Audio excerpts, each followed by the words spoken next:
Walikale. Le week-end dernier, les combattants du M23 se sont retirés des localités de Bouleuza, Katekou, Bukumbirwa et Russamambou dans le groupement Ikobo, secteur des Doni.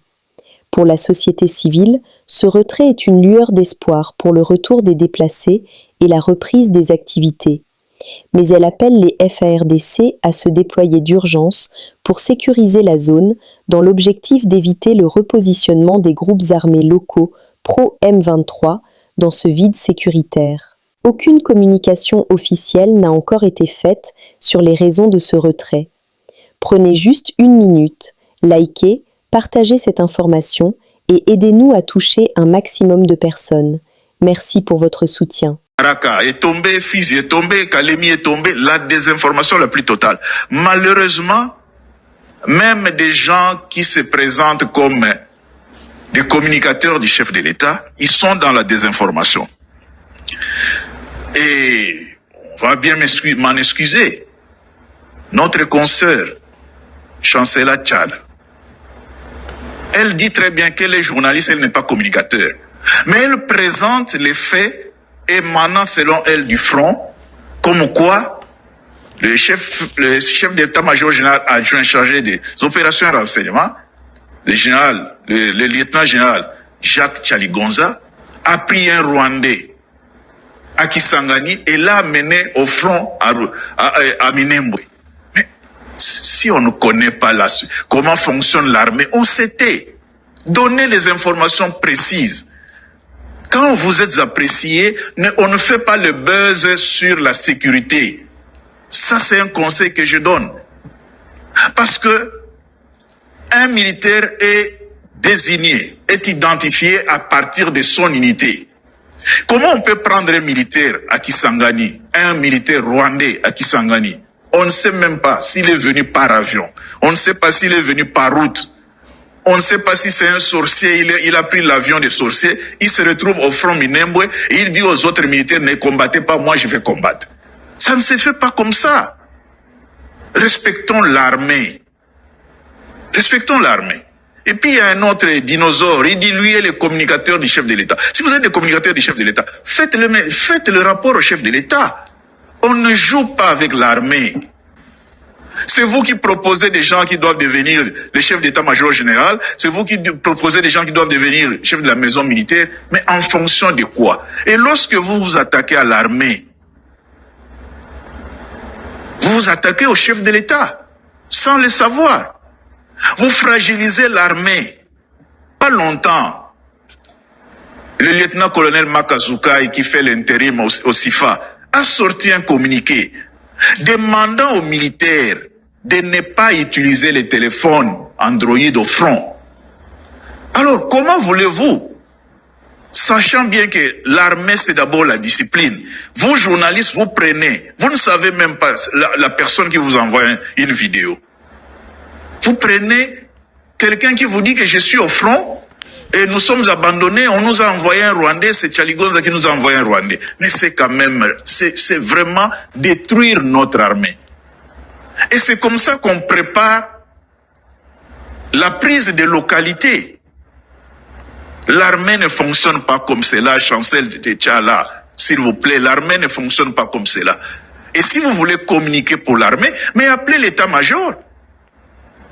Appelez l'état-major, demandez si réellement on a pris un Rwandais à Kisangani, Tchaligonza a pris un Rwandais à Kisangani, l'a imposé au front à Minembwe. Quelle est l'unité de ces colonels rwandais-là? Donc, un colonel, il quitte son unité, s'il est de forces terrestres, s'il est de forces navales ou de forces aériennes, il vient directement au front, il commence à combattre, il commence à donner des ordres. Ça ne se fait pas comme ça. Faites un effort pour comprendre le fonctionnement de l'armée. Si vous ne faites pas cet effort, vous êtes en train d'affaiblir l'armée. Vous êtes en train de démoraliser. Et ne vous laissez pas entraîner par des vidéos de soi-disant militaires. Des militaires qui vous disent, on est au front, on est abandonné, on n'a pas mangé. Mais ça, c'est grave. Vous êtes sûr que ces militaires-là, ils travaillent pour le pays? Parce qu'on voit sur Facebook, les gens disent, écoutez, ces militaires, ils sont abandonnés, ainsi de suite. Non. Si les militaires étaient vraiment abandonnés, mais prenons les cas, l'AFDL a fait combien de temps pour arriver à Kinshasa? L'AFDL a déclenché la guerre à Goma. En 6 mois, l'AFDL était à Kinshasa. Parce que les ex-phases, les forces armées zaïroises, n'ont pas combattu. La population a applaudi. Et tout le monde connaît l'histoire de Tingi avec RFI, qui annonçait des chutes, les prises des localités alors que rien n'a été fait. L'AFDL a fait 6 mois. Le M23 aujourd'hui, ça fait 4 mois à compter sur le bout des doigts de la main. Pourquoi en 4 mois? Plutôt, ça fait 4 ans, excusez-moi. 4 ans. Corneille Nangaa nous a annoncé la chute de Kisangani. Ça fait combien d'années? Il nous a même dit que le janvier 2023, il fêterait à Kinshasa. Ça fait combien d'années? Aujourd'hui, on annonce la chute du Katanga. Mais si on n'avance pas, ou si on avance à reculons, c'est-à-dire qu'en face, il y a des hommes qui se battent, des hommes et des femmes qui se battent. Il y a des militaires qui tombent sur les champs d'honneur. Mais on ne nous dit pas combien de militaires rwandais sont tués au front. Dans la guerre de l'AFDL, il y avait combien de Rwandais tués? Peut-être 100, peut-être 10. Mais aujourd'hui, il y a des cimetières au Rwanda. Donc, en face, le Rwanda rencontre une résistance. Et donc, un Congolais qui se respecte, un Congolais qui aime son pays, ne doit pas venir raconter des histoires sur l'armée. Chaligonza est ougandais, tantôt il est rwandais, tantôt il est ougandais, mais depuis quand? Informez-vous. Dinosaures, qui vous dites que vous êtes les communicateurs du chef de l'État. Vous pensez que le chef de l'État, en nommant Chaligonza à ce poste-là, ne s'était pas informé, n'avait pas lu son CV? Comment vous pouvez prendre un Congolais, vous lui coller la nationalité d'un pays étranger? Et tout ça se passe lorsqu'on apprend qu'il y aura des nominations, il y aura des redéploiements. On commence à... Certains militaires aussi, parce que ça il faut le dire, certains officiers FARDC financent, payent des réseaux sociaux, payent des communicateurs pour venir cracher sur l'armée. Sur base de quoi un communicateur peut venir dire que tel général doit devenir chef d'état-major général? Sur base de quoi? Que tel général, sa place est à la maison militaire? Sur base de quoi? Même s'il a fait toutes les études, il faut noter d'abord que les fonctions du général, c'est une fonction politique. Et on ne nomme pas quelqu'un comme ça. Une nomination à un poste, notamment au niveau des généraux, c'est un poste géostratégique. On ne nomme pas pour le plaisir de nommer. On ne nomme pas quand vous ne maîtrisez pas la géographie, quand vous ne maîtrisez pas la géopolitique. Donc, la désinformation qui aujourd'hui, pratiquement, a envahi les réseaux sociaux, notamment sur le général Jacques Chaligonza, ne vaut pas la peine. Et puis on va même dire comment on lui donne et les renseignements et les opérations. C'est ça l'illettrisme. Dans l'armée, on est commandant, on est chef d'état-major général adjoint chargé des opérations et renseignements. On est commandant chargé des opérations et renseignements. On n'est pas commandant des opérations et commandant des renseignements à part. Non. Donc, renseignons-nous, mais surtout, c'est un appel patriotique, laissez les militaires au front se battre. Encouragez-le à tenir parce que nous devons sauver notre pays de la balkanisation. Parce que quand Kagame dit qu'il doit récupérer le Kivu, mais il doit récupérer le Kivu, pourquoi il ne le récupère pas? Si c'était une promenade de santé, il prendrait le Kivu. On ne vous dit pas, dans les affrontements de Goma, combien de militaires rwandais sont tombés sur les champs de déshonneur. Il faut le dire. Lubero. Alerte à Vusamba, dans la chefferie de Baswaga. Les habitants dénoncent la recrudescence des enlèvements dont ils sont victimes de la part d'un groupe armé actif dans la zone. Ce lundi, 2 civils ont été enlevés sur l'axe Kassinga-Vusamba. Ils ont été libérés tard, après paiement d'une rançon. D'autres cas ont également été signalés dimanche. Conséquence directe, les activités socio-économiques sont au ralenti. Par peur, de nombreux cultivateurs n'osent plus se rendre aux champs. Face à cette situation, la société civile locale lance un appel urgent aux autorités compétentes pour restaurer la sécurité et protéger la population. Lubero. La société civile alerte sur la situation sanitaire de plus de 6000 déplacés qui manquent de kits de protection pour renforcer les mesures barrières et d'hygiène dans les sites de cantonnement à Lubero Centre.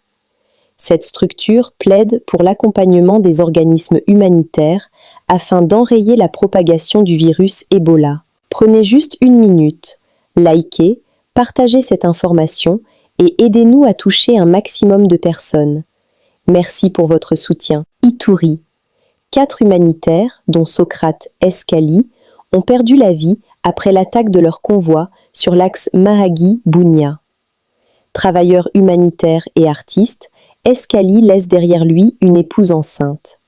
Les circonstances de cette attaque restent à établir.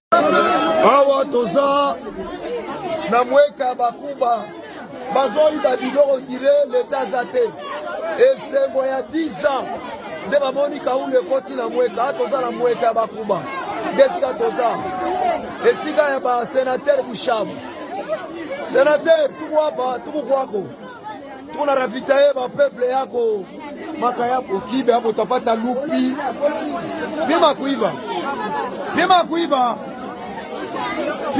one mama leta mkuta mkuta leza mkuta kushiria kuza na kutoka mweka etombe likolo irondel mweka bakube etombe baba obule bibila Beba, du yako we. Beba 2500. Mweka etombe. Kaulu kashaki makasani Daniel Longo. Mweka etombe. Bazo somba biloko ndire leta zate. Pima kuiba hapa ushikie. We muteta kuiba. Utashikia. Nana katamba jima kumanga na mabibi be. Devant kama sele zamba pambola yo. Directeur Mobirai Kabongo Mulembai. Mungu akubariki. Ulione hapa ni mumweta. Tangena mujiba fira magayabu. Ono vile na fia bitoi. Uya sengelela. Papa, mama, nisha kuya mambo yote nikunayo hapa. Bateki mapa, bateki mungwa. Batu bazose pela.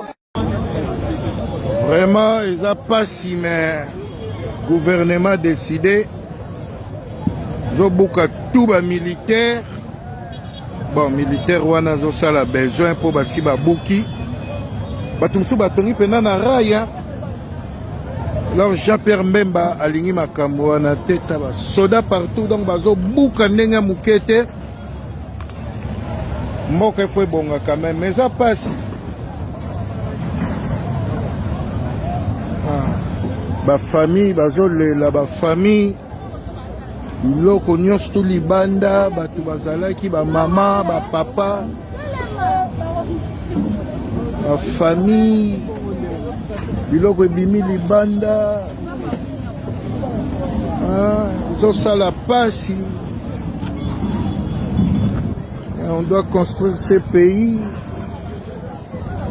Bamboa baye donc bamboa des gardes donc ils somme donc ils somme et Congo pesa na bamboa bazolia moi bien ouais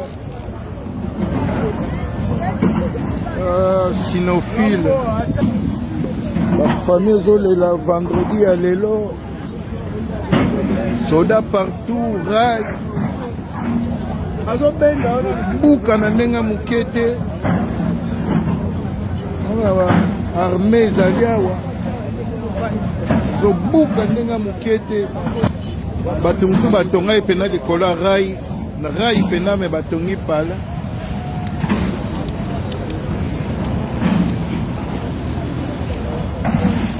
makanisi mosusu bazwi bajeton bakende maluku tala bafamille ti bajeton bakende baluku me bazongisi mpena mbongo te mpo oyo batongaki na nko na rai. On doit construire ces pays. On doit construire ces pays. C'est ça. Tozomona bamboka baninga bazotonga. Non, c'est ça. C'est ça. Boye. Boye. Boye. Vraiment.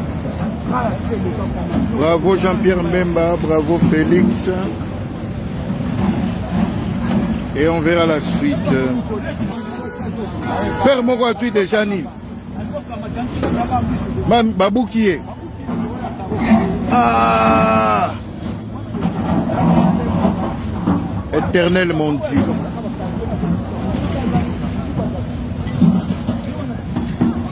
Ah. C'est que quartier Salongo na secteur ya Bakwanga. Awa benga ngo Bakwanga zone news Bakwanga. Yango to féliciter mingi. Fati tozalaki na lumière te. Ouais, apeti biso lumière, apesi biso goudron. Atili biso mai. Ah, tikolo papa na mai susu. Oh papa. Nga na za mwana mabeliti. Mai tala mai awa. Merci beaucoup. Excellences, distingués intervenants et invités, mesdames et messieurs, je voudrais tout d'abord vous souhaiter la bienvenue et vous remercier très sincèrement d'avoir répondu à l'invitation de la République démocratique du Congo à cette réunion sous la formule ARIA consacrée au thème « Diagnostic sur la lacune normative concernant les ressources naturelles et la paix, fondation et perspectives ».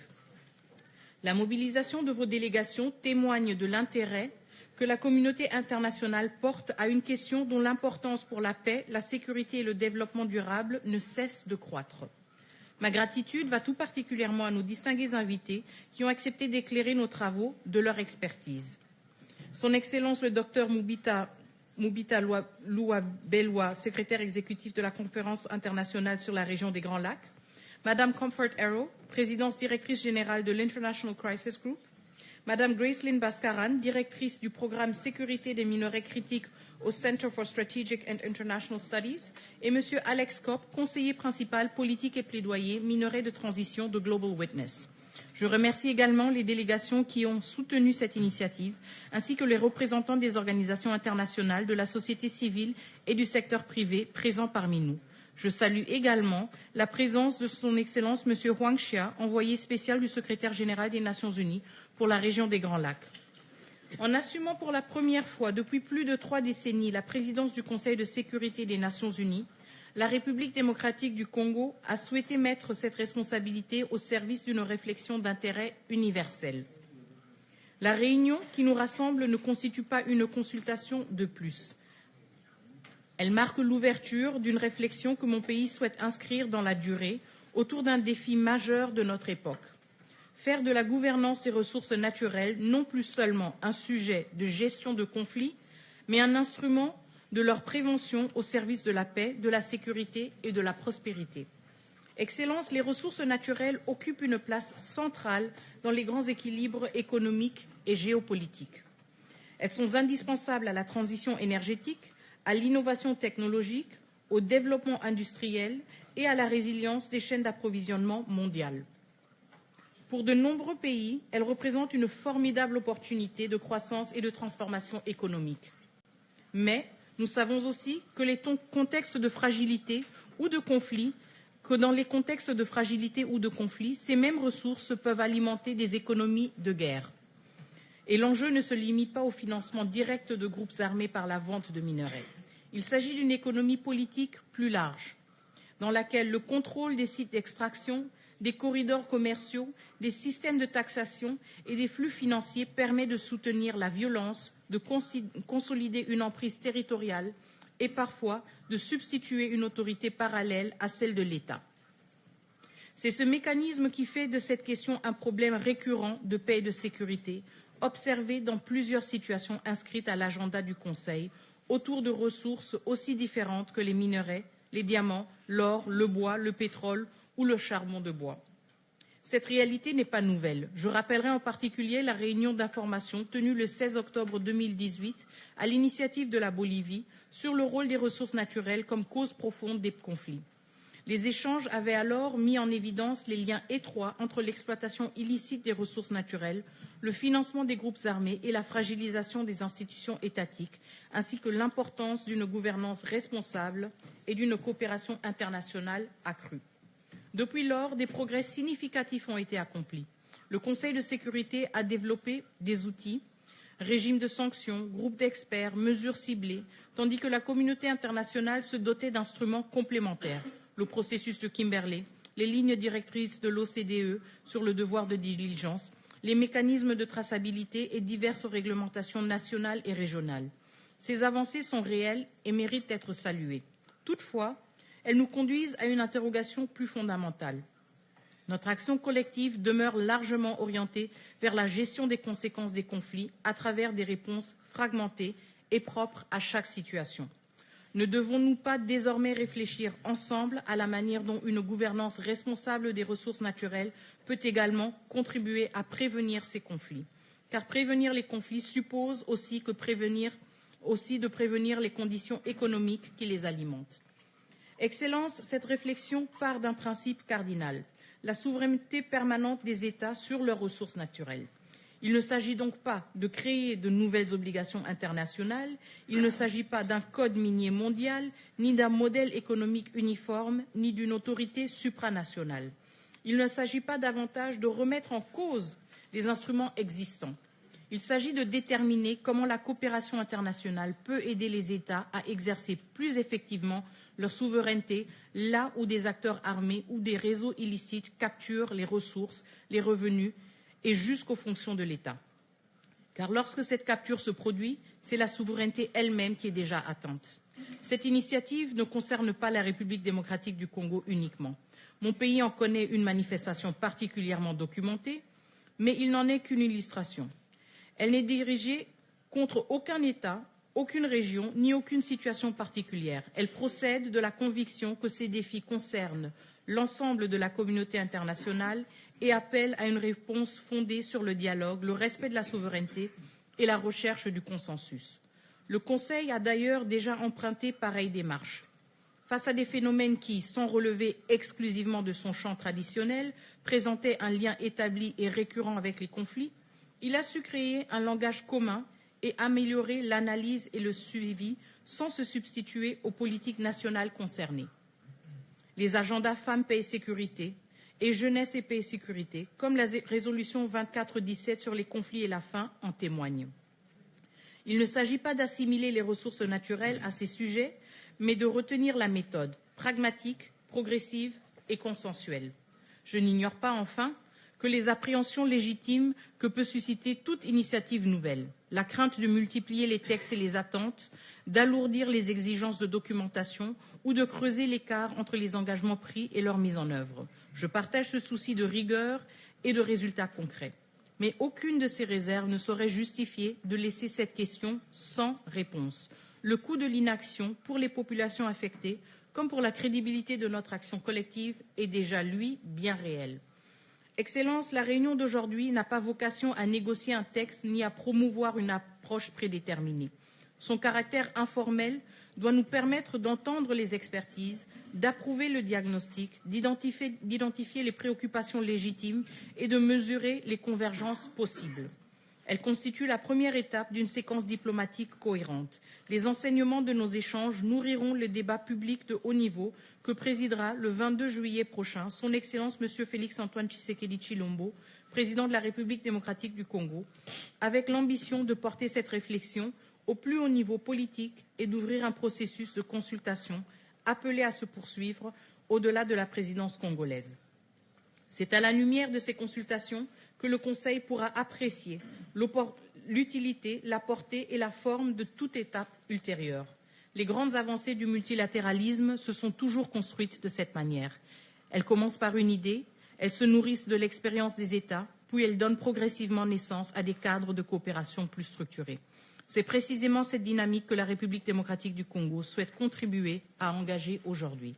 Excellences, nos discussions seront guidées par 3 interrogations. Premièrement, quels enseignements pouvons-nous tirer de l'expérience accumulée par le Conseil de sécurité et les mécanismes internationaux existants, et quelles sont les principales lacunes d'une approche encore largement fragmentée?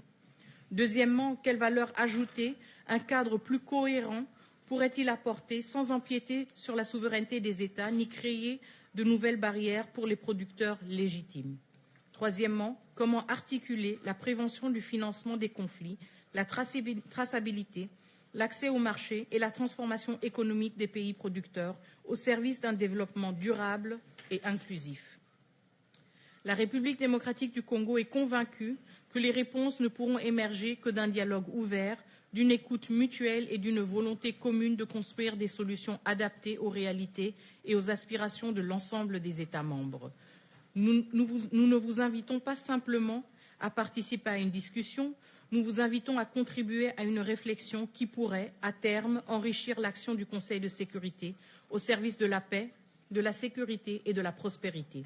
Au-delà de cette journée, la République démocratique du Congo, à travers sa mission permanente à New York, se tient prête à poursuivre ce dialogue avec chacune de vos délégations dans le même esprit d'écoute et de recherche de convergence. Je forme le vœu que les échanges de ce jour constituent la première étape d'un processus ambitieux, inclusif et fédérateur au bénéfice de l'ensemble de la communauté internationale. C'est avec cette conviction que je déclare ouverte la réunion selon la formule ARIA du Conseil de sécurité consacré au thème « Diagnostic sur la lacune normative concernant les ressources naturelles et la paix, fondation et perspective ». Je vous remercie de votre aimable attention. Nous sommes arrivés à la fin de cette édition. Merci à vous de nous avoir suivis jusqu'ici. Si vous avez apprécié ces contenus, n'oubliez pas de vous abonner à notre chaîne, d'activer la cloche de notification pour ne rien manquer de nos prochaines vidéos.